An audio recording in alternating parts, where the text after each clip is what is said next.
Xin chào tất cả mọi người nha, mình là Hằng Phạm. Sau đây mình xin giới thiệu với tất cả mọi người một sản phẩm của công ty Am Nature. Đó là sản phẩm dung dịch vệ sinh phụ nữ trầu không.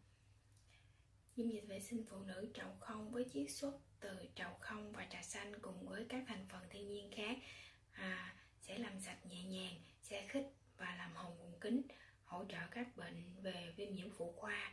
Và sản phẩm dung dịch vệ sinh phụ nữ trầu không này sử dụng an toàn cho mẹ bầu và mẹ sau sinh. Mọi người quan tâm sản phẩm vui lòng inbox em. Em cảm ơn mọi người đã xem video này.